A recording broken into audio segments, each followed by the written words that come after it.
Good morning साथियों। कल वाली जो क्लास थी उसके अंदर हमने रिवीजन किया था। पीछे जो भी क्लासें थी उसके अंदर हम जो क्वेश्चन आंसर करते हैं उन क्वेश्चन आंसरों का हमने यहाँ पर रिवीजन किया पिछली क्लास में, जो एक सिद्ध साहित्य से संबंधित थी। सिद्धों के बारे में हमने अच्छे से पढ़ लिया है।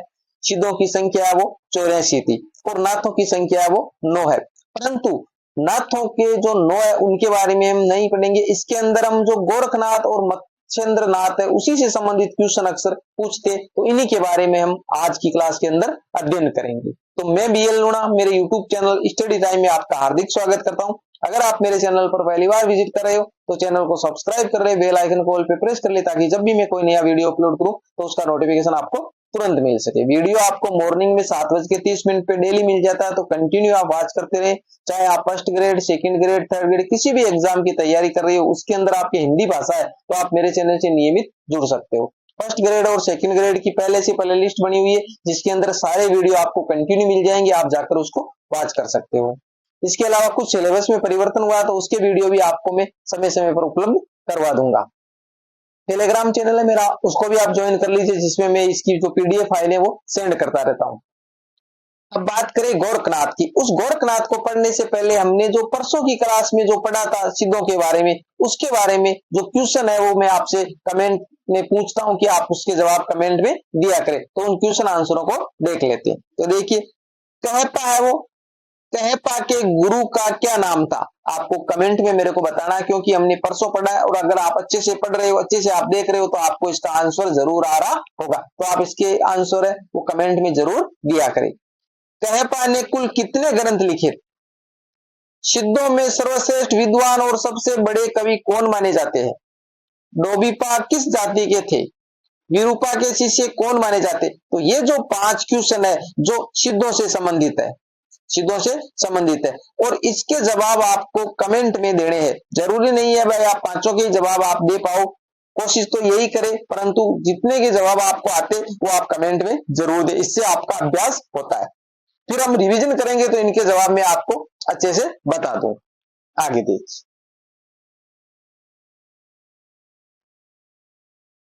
अब हम बात करते हैं जो नाथ साहित्य है, जो नाथों के बारे में। तो देखिए, नाथ पंथ के प्रवर्तक मत्स्येंद्र नाथ या गोरखनाथ माने जाते हैं, यानी मत्स्येंद्र जो नाथ है वो या गोरखनाथ।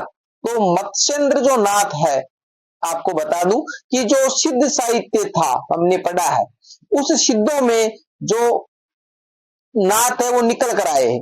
सिद्धों से ही नाथों का विकास हुआ है।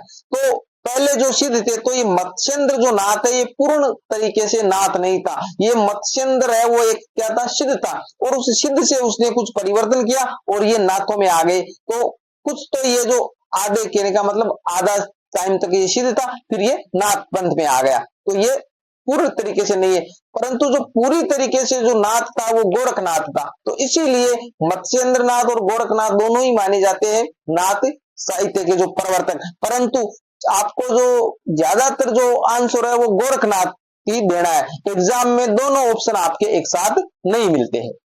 इसमें आदिनाथ भगवान शिव को माना गया है, यानी जो भगवान शिव है उसको इन्होंने आदिनाथ माना है, जो नाथों ने। नाथों की संख्या 9 मानी गई, जो आपको बता दी। सिद्ध है वो 84 थे और नाथ है वो 9 थे। तो ना ही हम पूरे 84 सिद्धों के बारे में पढ़ेंगे और ना ही पूरे 9 नाथों के बारे में पढ़ेंगे। नाथों में सिर्फ मत्स्येंद्र नाथ और गोरखनाथ मुख्य रूप से तो मोस्ट है वो गोरखनाथ ही। गोरखनाथ से संबंधित क्वेश्चन अक्सर एग्जाम में पूछते, बाकी जो नाथ है उनके बारे में नहीं पूछते। और 84 सिद्धों में से हमने 5 जो सिद्ध थे उनके बारे में अच्छे से अध्ययन किया। सरयपा के बारे में, सबरपा में, रोमीपा, लुईपा, कहपा, ये जो 5 थे सिद्ध उनके बारे में हमने अच्छे से अध्ययन किया। आगे देखिए, यहाँ पर हम पॉइंट टू पॉइंट बात करेंगे। जो एग्जाम की दृष्टि से जो महत्वपूर्ण जो पॉइंट बनते हैं वही पूरा कचरा लेकर यहाँ पर आपको क्लास बड़ी बनाने की कोई जरूरत नहीं है।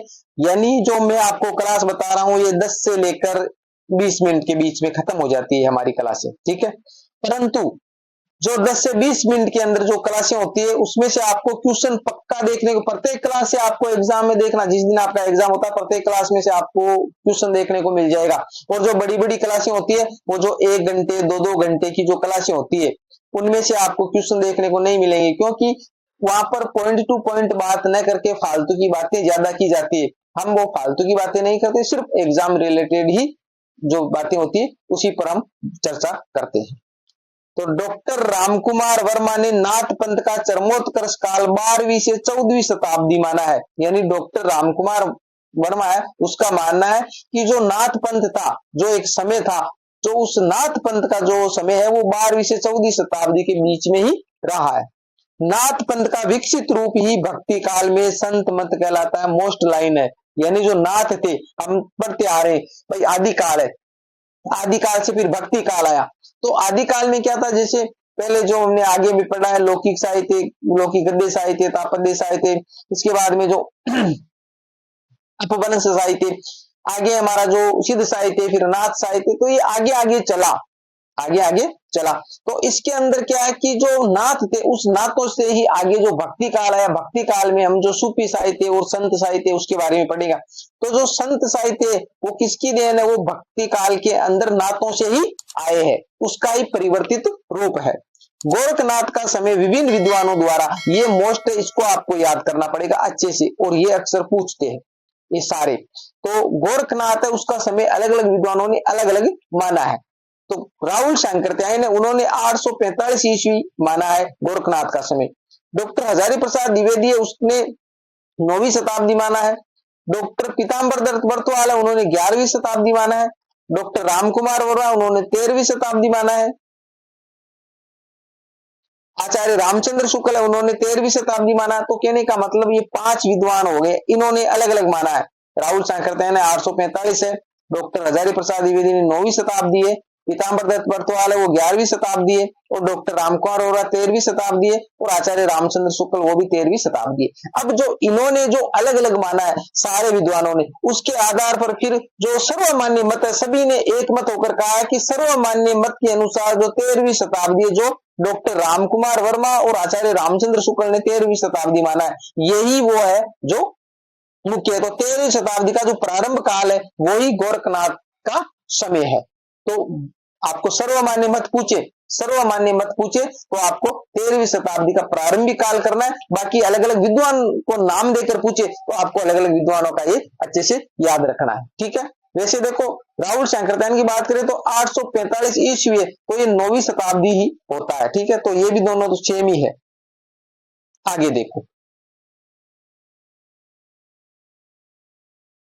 गोरखनाथ के गुरु मत्स्येंद्र नाथ, क्योंकि जो गोरखनाथ थे वो तो पूरी तरीके से नाथ थे, परंतु मत्स्येंद्र नाथ है वो क्या सिद्ध थे, तो उन सिद्धों में से नाथों का विकास हुआ है।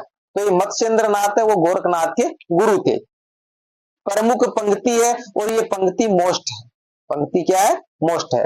जाग मच्छंदर गोरख आया, जाग मच्छंदर गोरख आया। अब इसका जो अर्थ है वो मैं आपको बता देता हूं। जाग मच्छंदर गोरख आया का मतलब होता है कि जो मच्छंद्र नाथ है इसको जगाने का काम गोरखनाथ ने किया है। गोरखनाथ है वो मत्स्येंद्र नाथ के शिष्य जरूर थे, परंतु जो मत्स्येंद्र नाथ है, जो सिद्धों के अंदर कुछ गलत प्रवृत्तियां थी, ये जो मदिरा सेवन करते थे, मांस का भक्षण करते थे, दूसरी बात है जो ये भोग विलास में डूबे हुए रहते थे, तो ये जो सारे इसके अंदर जो अवगुण थे, इन अवगुणों को मिटाने का जो काम है वो गोरखनाथ ने किया। गोरखनाथ ने इनके गुरु को समझाया कि ये चीजें वो अच्छी नहीं है, इनसे आपको बाहर निकलना चाहिए। तो इसीलिए ये लाइन है जाग मच्छंदर गोरख आया। तो ये जो लाइन है ये गोरखनाथ के संबंध में कही गई है और गोरखनाथ ने कही। गोरखनाथ का दर्शन जोई जोई पिंडे सोई ब्रह्मांडे, ये भी मोस्ट लाइन पूछा जाता है। गोरखनाथ का दर्शन कौन सा है, तो जोई जोई पिंडे सोई सोई ब्रह्मांडे। हिंदी साहित्य में हठयोग साधना का सर्वप्रथम प्रवर्तन गोरखनाथ ने किया है। यानी जो हठयोग साधना हिंदी साहित्य के अंदर वो सर्वप्रथम किसने चलाई है, गोरखनाथ ने चलाई है।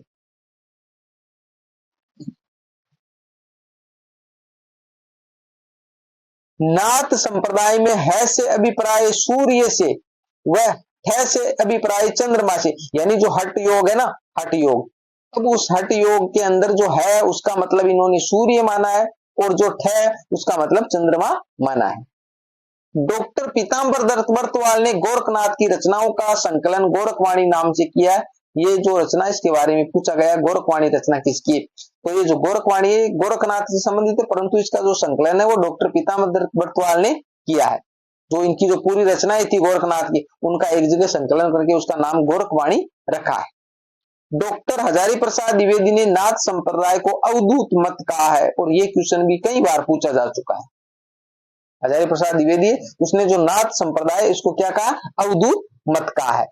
अवधूत का मतलब होता है सन्यासी या कनफटे योगी। आपने देखा होगा कई जो योगी होते हैं जिनके जो ये कान होते हैं, इन कान के अंदर जो यहाँ पर जो हम जो पहनते हैं बाई, तो इतनी बड़ी होती है, इतनी बड़ी ऐसे जो उसके कारण से ये कान है वो बहुत लंबे दूरी तक फटे हुए रहते, तो इसलिए उसको सन्यासी या कनफटे योगी कहते अवधूत, जो नाथ पंथ में होते। डॉक्टर पीताम्बर दत्त बर्तवाल ने गोरखनाथ की प्रामाणिक रचनाओं की संख्या 14 मानी है, ये भी मोस्ट लाइन। पीताम्बर दत्त बर्तवाल है, उनका मानना है कि गोरखनाथ की जो प्रामाणिक रचना है उनकी संख्या कितनी है, 14 है। 14 रचनाएं उन्होंने की है गोरखनाथ ने।